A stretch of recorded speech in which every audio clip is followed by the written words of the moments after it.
Bonjour, nouvelle vidéo en guise d'introduction pour le chapitre fréquentiel. Elle fait suite à tout ce qu'on a vu précédemment. Cette vidéo, l'objectif de cette vidéo, c'est donc de déterminer ici un dipôle, qu'on va appeler D, dont on ne sait absolument rien, on ne sait pas ce qu'il y a dedans. En revanche, ce dipôle D est soumis à une tension et traversé par un courant. On a ici les expressions qui nous sont données ici. Voilà. Donc l'idée, c'est de rechercher ce dipôle. En réalité, ce qu'on va rechercher, c'est le modèle équivalent de ce dipôle. Et quand on parle de modèle, en réalité, c'est par quel type de montage je peux le représenter, et plus précisément, le montage est constitué de quel dipôle passif. Alors, en fait, il y a plusieurs possibilités. Première possibilité, soit c'est un seul dipôle passif,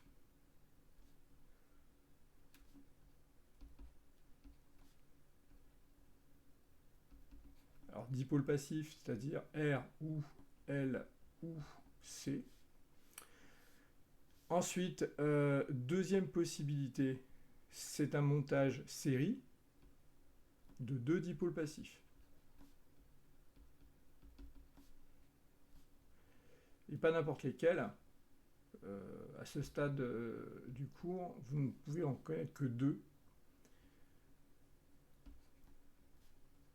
Soit c'est un dipôle RC, soit c'est un dipôle RL, c'est-à-dire en fait une résistance avec une capacité ou une résistance avec une inductance. Voilà. Donc on va rechercher le modèle et puis voir si c'est soit un seul dipôle, soit une association de dipôles. Pour faire ça, alors il y a une petite méthode, bon, c'est pas très compliqué, mais il y a une petite méthode quand même. Premièrement, on va faire même plutôt par des lettres A. On voit ici qu'on a une tension qui est exprimée en sinus et là un courant qui est exprimé en cosinus. Donc pour pouvoir faire des recherches sur les dipôles, il faut que les deux expressions des grandeurs électriques s'expriment exactement avec les mêmes fonctions trigo. Sinon ça va être un petit peu compliqué, notamment sur les notions de déphasage. Donc première chose, on va exprimer U de t et I de t avec la même fonction trigo. Alors moi je vais imposer donc en fonction avec la fonction sinus. Donc en sinus, vous pouvez faire en cos, il n'y a pas de souci. Donc moi ici ça va être un travail principalement fait sur I de t. Si vous l'aviez choisi de mettre en cos, il faudrait modifier ici la tension. Donc nous ici ça va être I de t qu'on va exprimer. Ensuite, on va déterminer justement les modules et arguments. Grâce à ça, on va pouvoir exprimer le module et argument de D. Forcément, donc ça veut dire qu'on passe par les complexes. Alors on ne va pas utiliser D, nous en fait on va passer sur la forme classique d'impédance complexe 2D, on peut l'appeler ZD, pour être un peu plus rigoureux. Hein. On peut imaginer qu'ici ça c'est ZD en fait. Voilà. Une fois qu'on aura déterminé le module et argument, pour pouvoir trouver soit si c'est une résistance, une inductance ou une kappa, ou alors un montage série, bah, il faut qu'on transforme cette expression qui sera une expression de la forme ici exponentielle, c'est-à-dire on aura le module de z exponentielle j phi z, et bah ça ne nous permettra pas en fait de pouvoir rechercher la forme du circuit, il vaut mieux passer par la forme algébrique. Pourquoi? Bah parce que c'est une somme z sera sous la forme a plus jb. Donc une partie purement imaginaire, une partie réelle. On connaît les impédances des dipôles passifs, donc on peut, si on est dans ce cas de figure par exemple, on voit très bien qu'on a une somme de deux impédances puisqu'ils sont montés en série. Donc la forme algébrique pourrait nous aider très rapidement à déterminer la nature du montage. Et une fois qu'on aura ça, ben on pourra alors calculer les composants.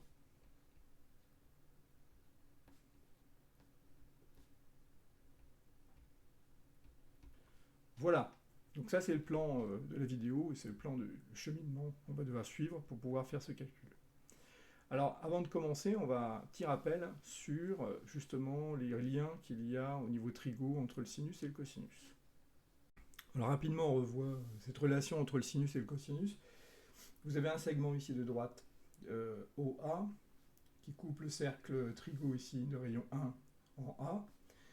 Il y a ici un angle, on voit un angle apparaître de 53 degrés, l'angle BOA. Et si je fais la projection de ce point sur cet axe ici, ben, cela revient à exprimer donc cette longueur, c'est-à-dire le cosinus de l'angle qui s'appelle alpha ici. Maintenant, si ce point en fait tourne comme ceci, il atteint donc le point C, la longueur ici qui vaut 0,6, je la retrouve exactement pour cette position de C. Ici, vous retrouvez sur cet axe, par projection, on retrouve la même longueur. Sauf qu'ici, nous sommes sur l'axe des sinus. Hein. Là, c'était l'axe des cosinus. Donc, l'angle correspondant, c'est tout cet angle. D'accord? C'est-à-dire alpha plus l'angle qu'il y a entre le segment OA et le segment OC. Et entre les deux, en fait, ce qu'on a fait, c'est qu'on a fait un quart de tour par rapport au cercle, c'est-à-dire pi sur 2. Donc, le cosinus de alpha, c'est égal au sinus toujours de alpha, mais plus pi sur 2. Donc voilà, ça c'est la relation qui va me permettre de passer mon expression en cosinus en sinus. Alors maintenant qu'on a vu qu'on pouvait transformer un cos en sin, on repart donc de notre expression de courant. Finalement, on peut l'écrire sous cette forme. Plus phi, donc l'angle à l'origine pour nous, mais par rapport à une onde sinus. Alors phi, d'après ce qu'on a vu, ça vaut l'angle qu'on avait initialement en cos, donc moins pi sur 6, avec plus pi sur 2. Donc ça me donne plus pi sur 3. Ce qui veut dire donc ici, on a I de t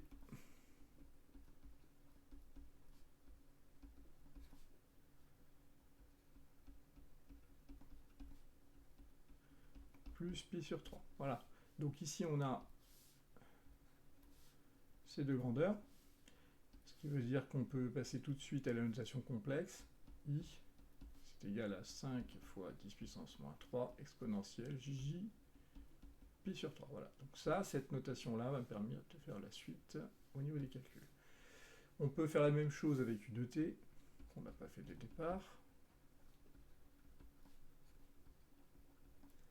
Alors, petite remarque, hein, je me suis permis de faire tout ça parce que mes deux grandeurs électriques sont exactement à la même fréquence. Alors c'est normal, hein, le courant va dépendre de la charge, la tension impose, en fait, est imposée à la charge, donc de fait le courant a la même fréquence.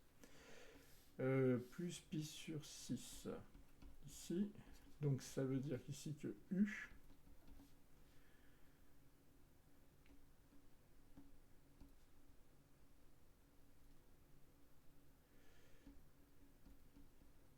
voilà.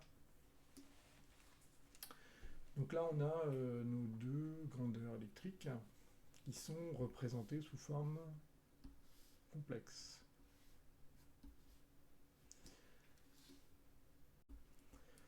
On peut faire une petite remarque quand même intéressante là sur les angles. On voit que notre courant ici a un angle. Alors déjà, ils sont tous les deux positifs au niveau des angles. Et on remarquera que l'angle phi est plus grand que l'angle phi u. Ça veut dire, si on avait les représentations temporelles, on pourrait imaginer qu'en fait le vecteur, parce qu'il ne faut pas oublier qu'on peut aussi sous cette forme-là, vecteur I de t, est en avance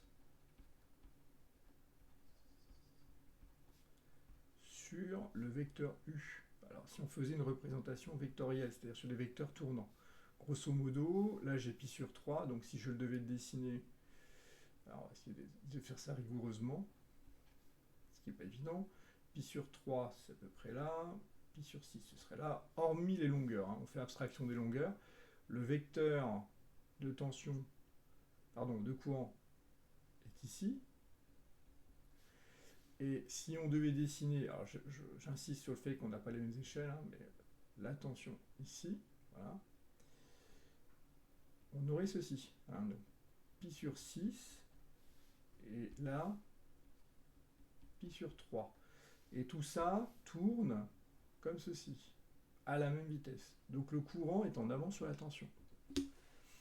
Alors ça, c'est une indication, parce que si on sait que le courant est en avant sur la tension, on peut déjà avoir une idée de la nature du dipôle. Ça fait partie des propriétés que vous devez connaître, hein. Quand on a le courant en avant sur la tension ou l'inverse, on connaît approximativement, enfin on a une idée, c'est pas approximatif, hein, on a une idée de la nature du dipôle. Je ne vais pas aller plus loin, mais pour vous, vous pouvez déjà jeter un œil sur votre course pour essayer de voir, identifier la nature du dipôle. Donc ça, c'est une remarque qui est importante. Ça permet de confirmer aussi quelque part vos calculs et vous assurer que vous n'êtes pas trompé. Alors ensuite, à partir de là, en B, donc, on va rechercher ZD. Donc, on sait que ZD, c'est par la loi d'Ohm,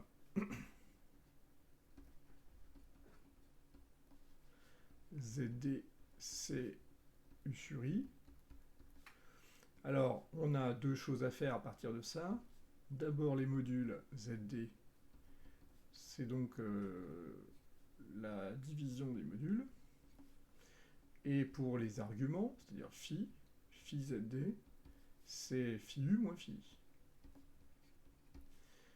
Ici, on a donc 20 que je divise par 5 par 10 puissance moins 3. Alors, moins 3 devient plus 3 en haut. Hop, plus 3, ça fait 20 sur 5, ça fait 4. 4 fois 1000, ça fait 4000. Donc on a 4000 ohms ici d'impédance, module ZD. Ça, pareil, hop, information à garder. Ensuite, on a, au niveau des angles, on a phi U qui vaut pi sur 6, et on a I qui vaut moins pi sur 3. Donc, parce que, en fait, il vaut plus pi sur 3, mais c'est comme ça, mais il y a un moins entre les deux, qui est là. Et donc ça me fait, alors ça c'est 30 degrés, si vous voulez, si vous avez du mal à faire avec les gradients, enfin vous mettez sous le même dénominateur, etc., mais rapidement on voit, ça fait 30 degrés, ça fait 60 degrés, 30 moins 60, ça fait moins 30, donc moins pi sur 6 d'angle. D'argument. Donc là on a phi Z.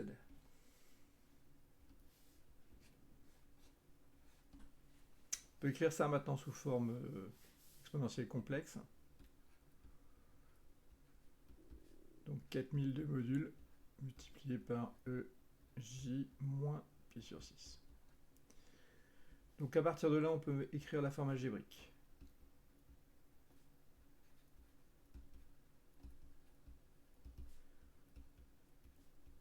Donc c'est le module de Z cos phi Z.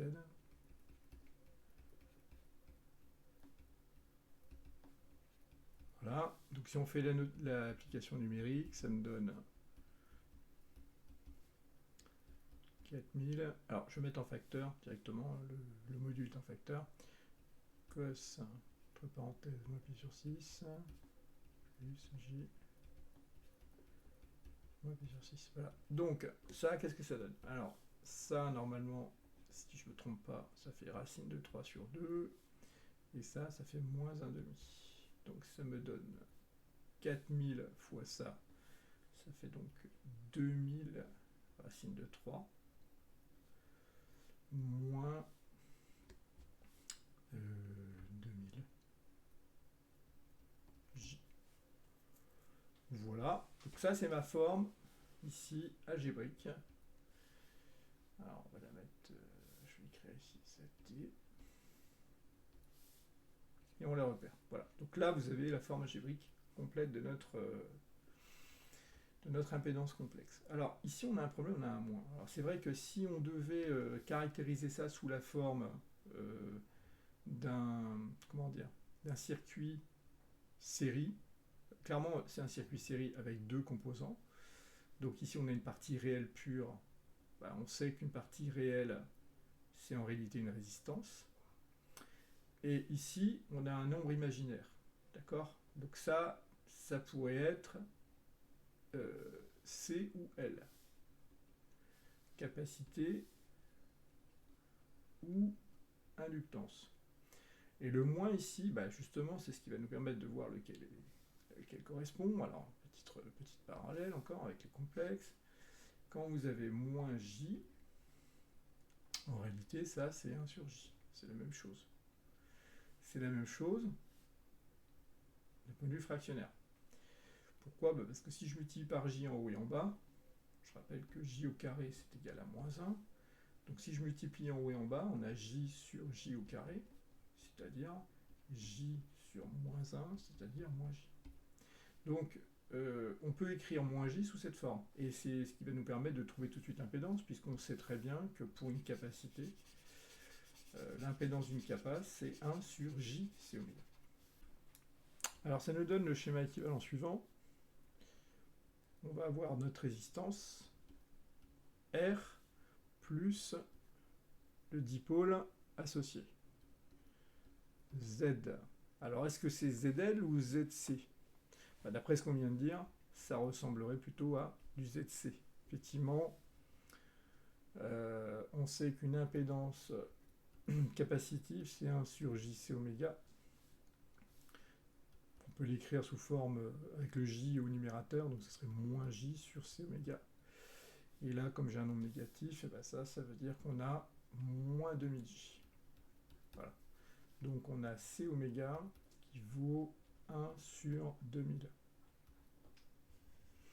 Donc, la résistance, elle, vaut 2000 fois racine de 3. Alors, racine de 3, si on fait le calcul, ça nous donne 1,732, quelque chose comme ça. Si je multiplie par 2000, ça va nous donner 3460. Alors, on va arrondir, donc on a ici R qui est égal à 2000 fois racine de 3, ce qui me donne ici une résistance R qui serait égale à 3460 ohms. Donc ça, c'est la première valeur qu'on peut calculer. Et il nous reste donc à déterminer donc, le ZC. Alors ZC, son module, c'est en fait, c'est tout simplement 1 sur C oméga. Donc, notre capacité C, ça vaut 1 sur 2000 oméga. Alors, oméga, on le voit ici, hein, ça fait 1000 pi. Donc, ça nous fait 1 kappa.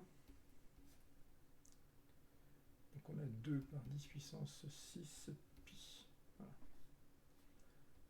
Donc, ça nous donne C qui vaut... Alors là, il y a 10 puissance moins 6, en fait, si on remonte. Et si on fait le calcul, normalement, alors j'espère que je ne me suis pas trompé, mais normalement, vous devriez trouver 160 nanofarads. Voilà. Donc là, on a deux valeurs. On arrive donc au schéma final. Je redessine, mais en mettant les valeurs cette fois. 3460 ohms et 160 nanofarads. Voilà, donc ça c'est typique, hein, c'est le genre d'étude et de montage que l'on fait classiquement. Alors évidemment là j'ai utilisé un courant et une tension pour modéliser une impédance d'un circuit RL ou RC, en l'occurrence ici RC, mais plus tard vous verrez qu'on va faire la même chose, cette fois en modélisant une fonction de transfert qu'on appellera T, avec ici une tension d'entrée et ici une tension de sortie. Et donc au final, on pourra exprimer que Vs, hein, c'est égal à T fois Ve. Et l'idée, ce sera de trouver ce qu'il y a là-dedans. En fait, c'est le même raisonnement que ce qu'on vient de faire. Hein. C'est pratiquement la même chose. On a la même méthode de raisonnement de manière globale.